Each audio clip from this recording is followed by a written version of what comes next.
Hello everyone, my name is Marco Cominelli and I'm a PhD student at the University of Brescia. In this talk, I will discuss about an important privacy concern in Bluetooth Classic and present a system that we developed to de-anonymize Bluetooth devices in an efficient way using affordable software-defined radios. With the term de-anonymization, we refer to the capability of univocally identifying a device, usually associated to a specific user, so that it is possible to track users' movement. This has serious implications on users' privacy, as we will see in this presentation. But before presenting the details of the attack and the results that we obtained, let's start by making clear what's our scope. Bluetooth comprises two different sets of protocols, one called Bluetooth Basic Rate Enhanced Data Rate, or Bluetooth Classic for short, and the newer one called Bluetooth Low Energy. Bluetooth Classic and Bluetooth Low Energy are not compatible one with the other, but they are both widely used today. Bluetooth Classic is generally adopted in devices for music streaming such as wireless speakers, headphones, and car audio systems. On the other hand, Bluetooth Low Energy is gaining traction as the leading standard in small health monitoring systems and in fitness devices. In this talk, we will discuss about Bluetooth Classic only. In fact, while other standards such as Wi-Fi or even Bluetooth Low Energy made efforts to hide the identity of a device and prevent user tracking, billions of devices using Bluetooth Classic are severely exposed to this kind of attack. Even if Bluetooth devices can form networks with complex topologies, almost all the connections follow a simple master-slave paradigm. The master has the task of coordinating the session, choosing some parameters and regulating connection timings. Usually the master device is the one with greater computing capability, but roles can be inverted in some applications. For example, when a phone is connected to the Bluetooth system of a car, the car becomes the master usually. Each device has a unique physical address, a sequence of 6 bytes called Bluetooth address. This address is fixed and it's used to identify each device. One of the distinctive features of Bluetooth is the frequency hopping access scheme. Access to the medium is regulated both in time and frequency. In the frequency domain, there are 79 narrow-band channels, while the time axis is subdivided in slots of 625 microseconds. This method proved quite effective in the past against eavesdropping. The pseudo-random hopping sequence, which is exchanged at the beginning of a Bluetooth session, is supposed to be known only by the master and the slave of that session. Things are even made more difficult by the fact that devices might transmit on one channel for less than 625 microseconds. Ubertooth is a device that has been widely used to snoop on Bluetooth communications. However, despite being affordable and easy to set up, Ubertooth is able to capture only one single channel at a time. This means that an attacker that wants to track a Bluetooth connection has to wait for a considerably long amount of time in order to determine the hopping sequence and follow a session. Moreover, since it is limited to single-channel sniffing, it is impossible to track multiple connections simultaneously using Ubertooth. We will see how to circumvent all these limitations by developing a wideband sniffer which is capable of capturing all the channels in parallel. But let's see what's the critical issue with Bluetooth Classic. The address of the master device is constantly used during a Bluetooth session, and it's somewhat hidden inside every packet exchanged. We are now going to show how the address is hidden in the packet and how we can reveal it with a completely passive attack. Uncovering the master address will enable an attacker to track a user as he moves around in a city. In this slide, we show the general format of a Bluetooth packet. After a very short preamble, a synchronization word is used to discriminate among different Bluetooth sessions. The sync word contains the LAP, that is the lower address part of the master address in clear, so we can recover one part of the address just by reading this field. The remaining part of the master address, however, the upper address part, or UAP, is not actually present in the packet, but is leaking from the specific error correction mechanism used in the header. Our goal at this point is to determine the master's UAP by reversing what we could call address obfuscation. This is what happens between transmitter and receiver. The transmitter protects the header with a code based on the UAP.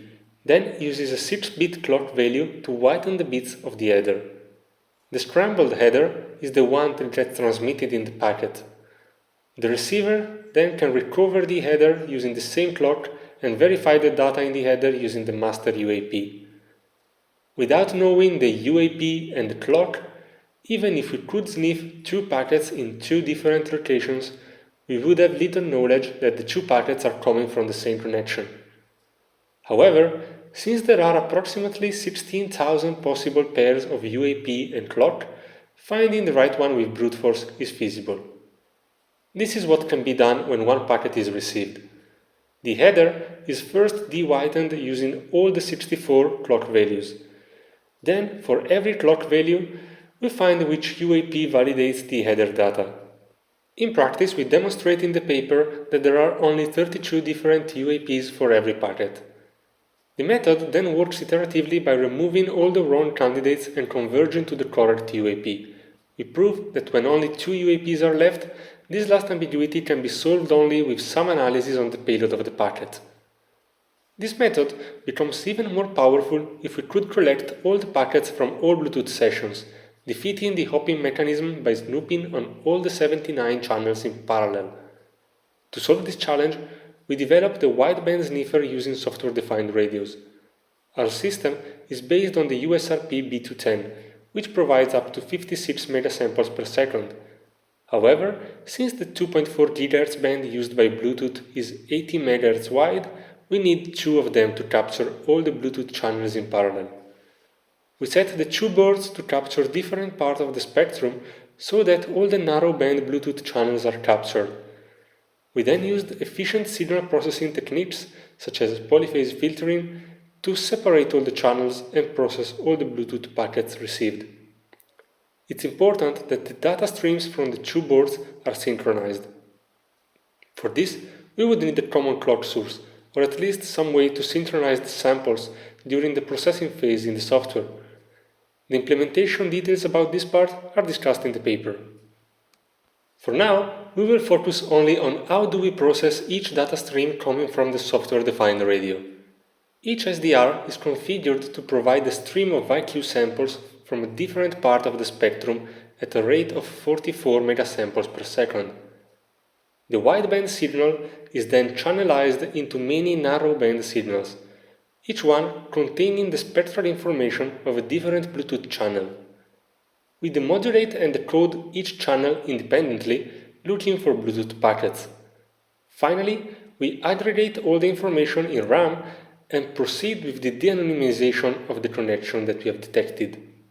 To evaluate the performance of our system, we set up 3 different scenarios. I'm going to show you first how the system performs when uncovering multiple target connections in parallel. Then I'm going to discuss how performance degrades when we reduce the number of channels we are snooping on, therefore when we reduce the bandwidth of our system. Finally, I will compare our system with Ubertooth. Let's start from the first scenario, in which we set up 25 target connections. In this experiment, we would like to evaluate empirically the capability of our system to track and de-anonymize a large number of Bluetooth connections in parallel. This is definitely not possible with other open source sniffer that can capture only one single channel at a time. We are measuring how much Bluetooth traffic do we have to sniff in order to uncover all the 25 masters UAPs. In the graph, we reported the empirical cumulative density function of the time. We see that in all the cases we uncover the 25 target UAPs with less than 4 seconds of live traffic. It's interesting to notice that 80% of the times we need to snoop on less than 1 second of traffic to uncover all the UAPs. It's also important to notice that even if data are not exchanged, Bluetooth sessions remain active with keep alive frames that maintain master and slave synchronized on the same hopping sequence. Therefore, we run again our system where the target connections are exchanging keep alive frames only. In this case, we still need less than 2 seconds of traffic to recover all the addresses 80% of the times. This experiment proves that our system is capable of handling a large amount of Bluetooth sessions happening in parallel at the same time.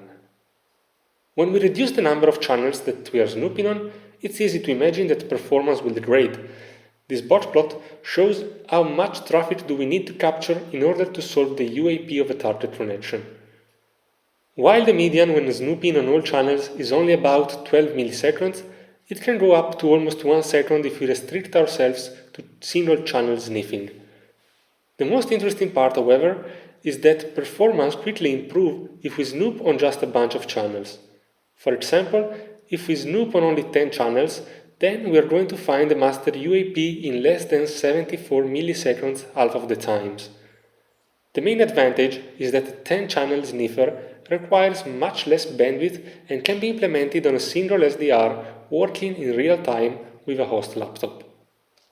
This brings us to our third scenario, where we compare the performance of our real-time 8-channel sniffer with Ubertooth. We chose Ubertooth as a reference because it was the first device that attempted to de-anonymize Bluetooth connections, and even if it can sniff just one channel at a time, it is affordable and well established in the research community. Our target connection here is a Bluetooth session between a smartphone and the audio system of a car, in which music is being played through the car speakers.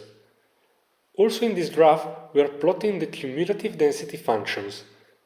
These results show that our system clearly outperforms Ubertooth in terms of de-anonymization speed.